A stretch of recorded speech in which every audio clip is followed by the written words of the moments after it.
বোনের অবস্থা দেখো, একাই কতগুলো কাপ নিয়ে বসেছে। এত চায়ের নেশা, একাই নাকি 6 কাপ চা খেয়ে নেবে। আবার বলছে এটা নাকি কিছুই না। ফ্রেন্ডস, কতটা গরম পড়েছে এটা কিন্তু আমার বোনকে দেখলেই বোঝা যায়। এই দেখো, আমার ভাই পাশে পাখা সেট করে দিয়েছে। Hello friends, good morning. অঙ্কনডা টয়েন চ্যানেল ও পেজে তোমাদের সবাইকে ওয়েলকাম নতুন আরও একটা ভিডিওতে। তো চলো পুরো ভিডিওটা তোমরা দেখতে থাকো। সকালবেলা তাই চায়ের সঙ্গে ভিডিওটা শুরু করলাম। দেখো, বোন চা বানিয়ে সবাইকে দিচ্ছে। আর এখানে দেখতে পাচ্ছ সঙ্গে আছে নিমকি, আর এদিকে বোন বিস্কিটের প্যাকেটও দিয়ে দিয়েছে। এই দেখো, সকাল সকাল সবাই আমরা চায়ের আড্ডায় বসে পড়লাম। আর সবাই মিলে চা খাওয়ার মজাটাই কিন্তু আলাদা, তাই না? চা মানেই কিন্তু একটু আড্ডা, একটু গল্প, সেটা সকালই হোক বা সন্ধ্যা। চা খাওয়ার পর আমার বোনের বর আর আমার বর দেখো, দুই ভাইরা মিলে চলে যাচ্ছে বাজারে। আর আমি আর বোনও একটু সঙ্গে সঙ্গে যাচ্ছিলাম। মানে আমরা বাজারে তো যাব না, রাস্তা পর্যন্ত যাচ্ছিলাম হেঁটে হেঁটে। সকালবেলা ব্যাপারটাই অন্যরকম। তাই যে ওরা চলে গেছে, আর দেখো আমরা আবার ফিরে আসছি।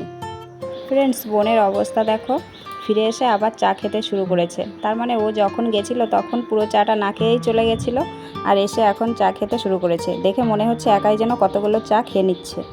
তো যাই হোক, দেখো বোন কিন্তু সকালের জন্য রান্না বসিয়ে দিয়েছে, আর এইদিকে আবার সবজি কাটতে বসে গেছে। আর আজকে কিন্তু আমরা বাড়ি চলে যাব, তাইও ভীষণ ব্যস্ত সকাল থেকেই। সকালের জন্য রান্না হয়ে গেছে। তো বোনের বর আর আমার বর তো বাজারে গেছিলো, তো ওরা বাজার থেকে বাড়ি চলে এসেছে। আর আমি ওদের দেখো খেতে দিয়ে দিচ্ছি। আর বোন যেহেতু আজকে খুবই ব্যস্ত, তো তার জন্য আমি খেতে দিয়ে দিচ্ছি। আর এদের খাওয়া হয়ে গেলে তারপরে বাচ্চাদের খাইয়ে দেবো। তো আজকে সকালের আমাদের রান্না হয়েছিল টক ডাল আর বাটা মাছ দিয়ে পাট শাক দিয়ে।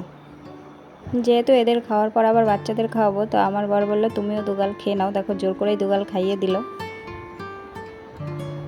এদিকে যেহেতু সামনেই ভোট, তো বাড়িতে দেখো পার্টির লোকজন চলে এসেছে কি করে ভোট দিতে হয় দেখিয়ে দেওয়ার জন্য।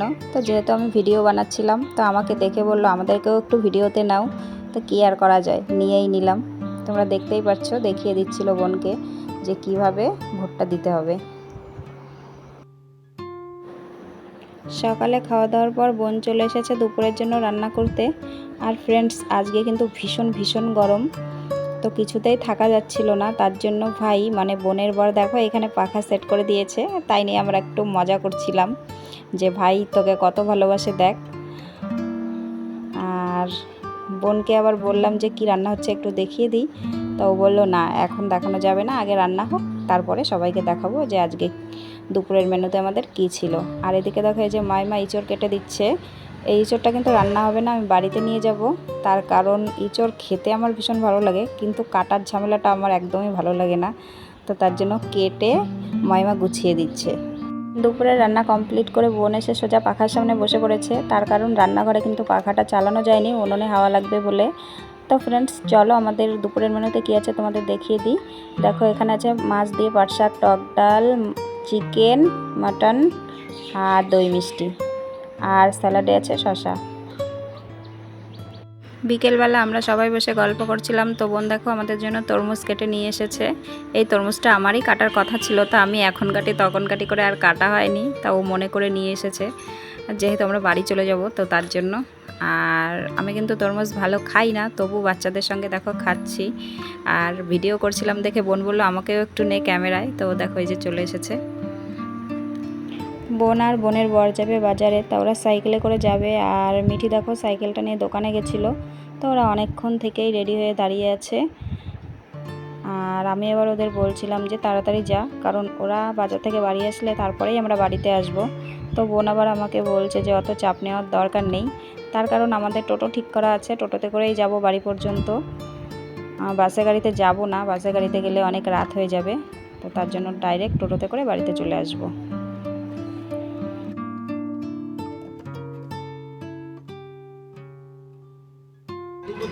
তো ফ্রেন্ডস, ফাইনালি দেখো আমরা বাড়িতে চলে যাচ্ছি। আর আমাদের পুরো সন্ধ্যা হয়ে গেছে, কারণ ওদের বাজার থেকে আস্তে আস্তে সন্ধ্যা হয়ে গেছিলো। আর দেখো আকাশে কত মেঘ করেছে। আর কি বলবো, আমরা যখনই মিঠিদের বাড়ি আসি তখনই যাওয়ার সময় ঝড় না হলে বৃষ্টি কিছু একটা হবেই। দেখো আজকেও আকাশে মেঘ।